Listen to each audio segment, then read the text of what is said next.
사도신경하심으로 새벽기도 시작하겠습니다. 나는 전능하신 아버지 하나님, 천지의 창조주를 믿습니다. 나는 그의 유일하신 아들, 우리 주 예수 그리스도를 믿습니다. 그는 성령으로 잉태되어 동정녀 마리아에게서 나시고 본디오 빌라도에게 고난을 받아 십자가에 못 박혀 죽으시고 장사된 지 사흘 만에 죽은 자 가운데서 다시 살아나셨으며 하늘에 오르시어 전능하신 아버지 하나님 우편에 앉아 계시다가 거기로부터 살아있는 자와 죽은 자를 심판하러 오십니다. 나는 성령을 믿으며 거룩한 공교회와 성도의 교제와 죄를 용서받는 것과 몸의 부활과 영생을 믿습니다. 아멘.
오늘 우리에게 주신 하나님의 말씀은 마태복음 27장 45절에서 66절까지의 말씀입니다.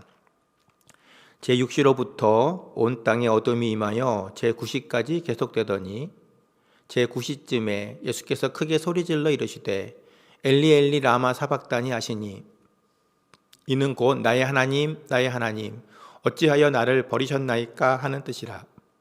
거기 섰던 자 중 어떤 이들이 듣고 이르되 이 사람이 엘리야를 부른다 하고 그 중에 한 사람이 곧 달려가서 해면을 가져다가 신 포도주에 적시어 갈대에 꿰어 마시게 하거늘 그 남은 사람들이 이르되 가만두라 엘리야가 와서 그를 구원하나 보자 하더라.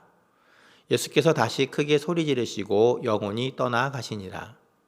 이에 성소 휘장이 위로부터 아래까지 찢어져 둘이 되고 땅이 진동하며 바위가 터지고 무덤들이 열리며 자던 성도의 몸이 많이 일어나되 예수의 부활 후에 그들이 무덤에서 나와서 거룩한 성에 들어가 많은 사람에게 보이니라.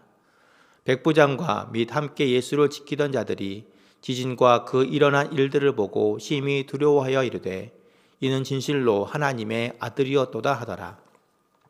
예수를 섬기며 갈릴리에서부터 따라온 많은 여자가 거기 있어 멀리서 바라보고 있으니 그 중에는 막달라 마리아와 또 야고보와 요셉의 어머니 마리아와 또 세베대의 아들들의 어머니도 있더라. 저물었을 때에 아리마대의 부자 요셉이라 하는 사람이 왔으니 그도 예수의 제자라. 빌라도에게 가서 예수의 시체를 달라 하니 이에 빌라도가 내주라 명령하거늘 요셉이 시체를 가져다가 깨끗한 세마포로 싸서 바위 속에 판 자기 새 무덤에 넣어두고 큰 돌을 굴려 무덤 문에 놓고 가니 거기 막달라 마리아와 다른 마리아가 무덤을 향하여 앉았더라. 그 이튿날은 준비일 다음 날이라. 대제사장들과 바리새인들이 함께 빌라도에게 모여 이르되 주여 저 속이던 자가 살아있을 때에 말하되 내가 사흘 후에 다시 살아나리라 한 것을 우리가 기억하노니 그러므로 명령하여 그 무덤을 사흘까지 굳게 지키게 하소서. 그의 제자들이 와서 시체를 도둑질하여 가고 백성에게 말하되 그가 죽은 자 가운데서 살아났다 하면 후의 속임이 전보다 더 클까 하나이다 하니 빌라도가 이르되 너희에게 경비병이 있으니 가서 힘대로 굳게 지키라 하거늘 그들이 경비병과 함께 가서 돌을 임봉하고 무덤을 굳게 지키니라. 아멘. 할렐루야. 오늘은 민수기 명절 설날입니다. 올 한 해도 임마누엘 동행하시는 하나님의 인도와 도우심이 여러분의 가정과 일터 위에 충만하시기를 주의 이름으로 축복합니다. 살다 보면 우리는 종종 상식적으로 이해할 수 없는 순간들을 마주칠 때가 있습니다. 오늘 말씀 속에 예수님의 죽음처럼 말입니다. 상식적으로 본다면 예수님은 십자가에서 돌아가실 분이 아니었습니다. 그분은 언제나 사람들의 칭송을 받으며 마음껏 하나님의 일을 해야 하신 분이죠. 그런데 어제 묵상했던 것처럼 예수님은 하나님의 뜻을 이루기 위해서 사람들의 조롱과 채찍을 맞으며 십자가를 지었습니다. 예수님의 죽음은 겉으로 보기에는 하나님의 실패, 그리고 예수님의 패배, 또 제자들의 좌절처럼 보이는 시간이었습니다. 그러나 이 어둠 속에서 하나님은 구원의 가장 밝은 빛을 준비하고 계셨습니다. 예수님의 죽음은 패배가 아니라 막혔던 담을 허무는 승리의 사건이 되었습니다. 우리 인생에도 그럴 때가 있습니다. 때론 잘 되는 때의 절정에서 질병으로, 경제적 어려움으로, 관계의 단절로, 때로는 신앙의 침체기로 인해 절망의 순간이 찾아올 때가 있습니다. 그 어둠 속에서 우리는 종종 하나님을 의심하고 괴로워하기도 하죠. 그러나 오늘 본문은 우리에게 말합니다. 가장 어두운 순간이 가장 위대한 구원의 순간이 될 수 있음을. 오늘 말씀을 통해서 십자가의 어둠 속에서 이루신 구원의 빛을 찾아보기를 원합니다. 먼저 하나님은 휘장을 찢어서 구원의 길을 여셨습니다. 51절 말씀 보겠습니다. 이에 성소 휘장이 위로부터 아래까지 찢어져 둘이 되고 땅이 진동하며 바위가 터지고, 예수님께서 십자가에서 다 이루었다 하시며 숨을 거두신 바로 그 순간 성전에서는 지성소와 성소를 가로막고 있던 두꺼운 휘장이 찢어졌습니다. 여러분, 이 휘장이 무엇을 상징합니까? 거룩하신 하나님과 죄인인 우리 사이를 가로막는 거절의 벽, 차별의 벽이었습니다. 죄인은 이 휘장을 넘어서 들어올 수 없다라고 하는 그런 문 같은 것이었죠. 그래서 대제사장도 1년에 딱 한 번 대속죄일에 벌벌 떨며 들어갔던 금단의 구역이었습니다. 그런데 그 휘장이 찢어졌다는 것입니다. 말씀을 자세히 보십시오. 그 휘장은 위로부터 아래로 찢어졌다고 기록하고 있습니다. 성전의 구조상 사람이 찢으려면 밑에서부터 벌려가면서 찢어야 됩니다. 그런데 성소의 휘장이 위에서부터 아래로 찢겼다고 하는 것은 무엇을 뜻합니까? 하나님께서 친히 그 휘장을 찢으시고 장벽을 허무셨다는 말입니다. 예수님의 육체가 찢어질 때 우리를 가로막던 죄의 담벼락도 함께 무너졌다는 것입니다. 그래서 히브리서 10장 20절은 이것을 두고 휘장 가운데로 열어놓으신 새롭고 산 길이요, 휘장은 곧 그의 육체, 예수님의 육체라고 말씀하고 있습니다. 하나님은 우리와 하나님 사이를 가로막고 있던 휘장을 찢었듯이 예수님의 몸을 찢어서 그의 거룩한 피로 우리의 죄를 사하시고 하나님께 담대히 나아갈 수 있는 구원의 길을 내신 것입니다. 이것이 사랑하는 아들을 죽기까지 내어주신 우리를 향한 하나님의 사랑임을 믿으시기 바랍니다. 사랑하는 성도 여러분, 우리도 죄를 짓고 넘어져서 하나님을 뵐 면목이 없을 때가 얼마나 많이 있습니까? 나 같은 사람이 기도한다고 들으실까라고 하며 부끄러운 때가 얼마나 많이 있습니까? 그러나 기억하십시오. 구원으로 나가는 길은 나의 자격이나 노력이 아니라 하나님의 사랑과 예수님의 피로 열린 것입니다. 하나님이 손수 휘장을 걷어내시고 열어주셔서 예수님을 통해 내게로 오라 기회를 주신 것입니다. 그러므로 지금 내 모습이 아무리 부끄럽고 또 하나님 앞에 죄스러워도 여러분 믿음을 가지시고 그 찢어진 휘장 가운데로 나아가시기 바랍니다. 은혜의 보좌는 더 이상 닫혀 있지 않습니다.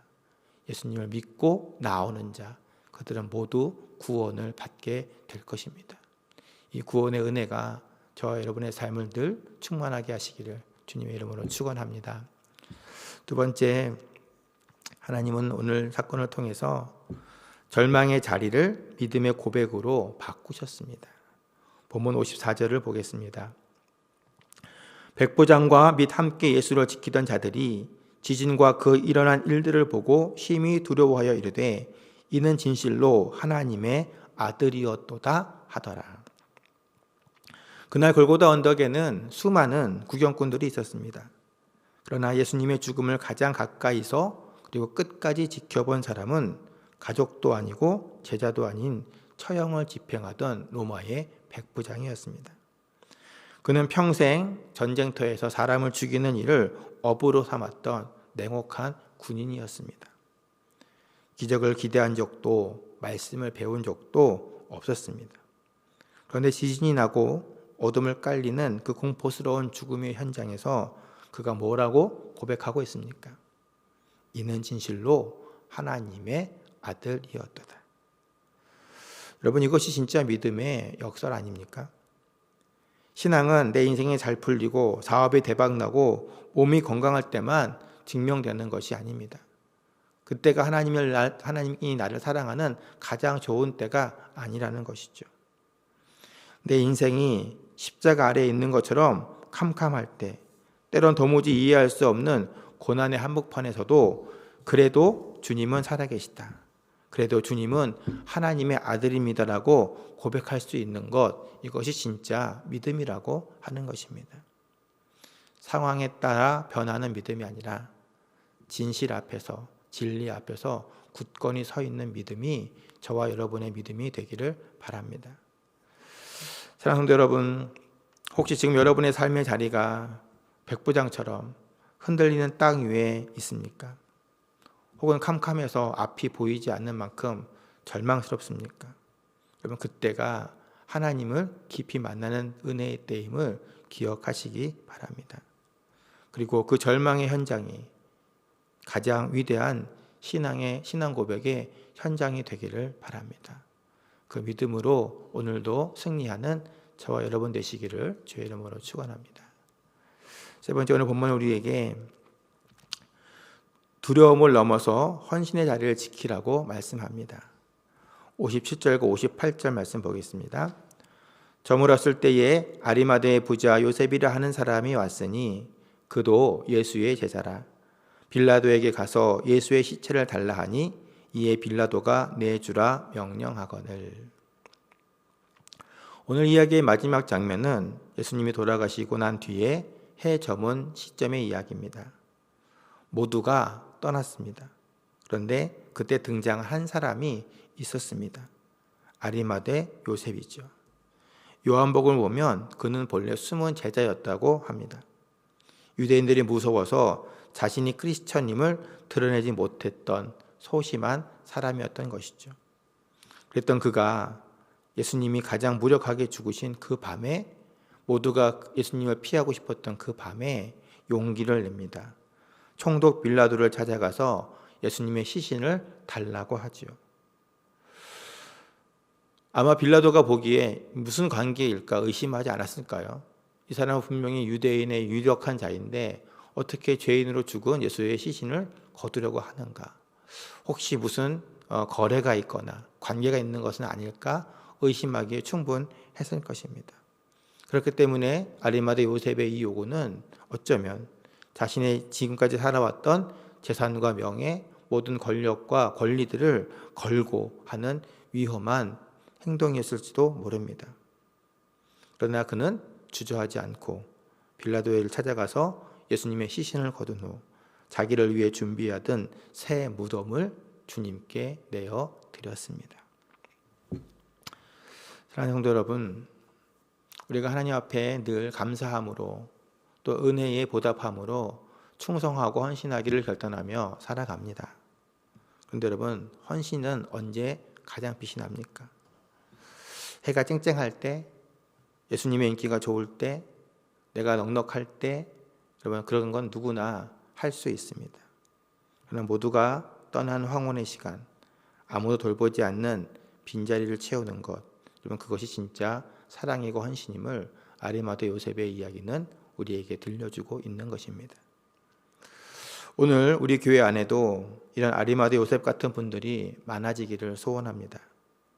남들이 알아주는 화려한 봉사의 자리가 아니라 아무도 보지 않는 곳에서 묵묵히 주님이 몸된 교회를 섬기는 그런 헌신자들이 많아지기를 원합니다. 주님을 위해서 나의 가장 소중한 새 무덤과 같은 시간과 물질을 내어드리는 그러한 일꾼들이 많은 교회가 되기를 원합니다. 말씀을 정리합니다. 오늘 본문의 마지막 절인 66절을 보면 대제사장들은 무덤을 큰 돌로 막고 경비병을 세워 임봉했다고 기록하고 있습니다. 세상은 예수님을 죽이고 돌로 막고 군인들로 지키면 예수님의 권세가 끝난 것으로 생각했습니다. 그러나 우리는 알고 있습니다. 그 돌문이 닫힌 것은 끝이 아니라 부활의 아침을 예비하는 잠시 동안의 쉼표였다는 것을 말입니다. 사랑하는 성도 여러분, 예수님은 휘장을 찢어서 우리에게 생명의 길을 여셨습니다. 그리고 백부장은 예수님의 죽음 앞에서 생명의 주님을 고백했습니다. 아리마대 요셉은 자신의 무덤을 내어드려서 그 예수님을 모셨습니다. 오늘 여러분 일상의 삶의 자리에서 세상에서 살아가실 때 여러분의 삶을 가로막고 있는 문제들이 아무리 큰 돌덩이라도 여러분 낙심하지 마시기를 바랍니다. 십자가의 능력은 이미 그 모든 어둠과 장애물들을 이기셨습니다. 이 말씀을 마음에 새기고 남은 한 주간 승리하시기를 바랍니다. 여러분의 가장 어두운 절망이 하나님을 만나는 가장 찬란한 새벽이 될 것입니다. 언제나 우리에게 생명과 빛을 주시는, 소망과 승리를 주시는 그 하나님과 동행하는 복된 날 되시기를 주님의 이름으로 축원합니다. 찬송하고 기도하겠습니다.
오늘 들은 말씀 생각하시면서 기도하시기 바랍니다. 그리고 교회가 함께 기도하는 기도 제목들이 있습니다. 보시면서 교회와 가족, 이웃들을 위해서, 또 나라 민족을 위해서 함께 기도하시겠습니다.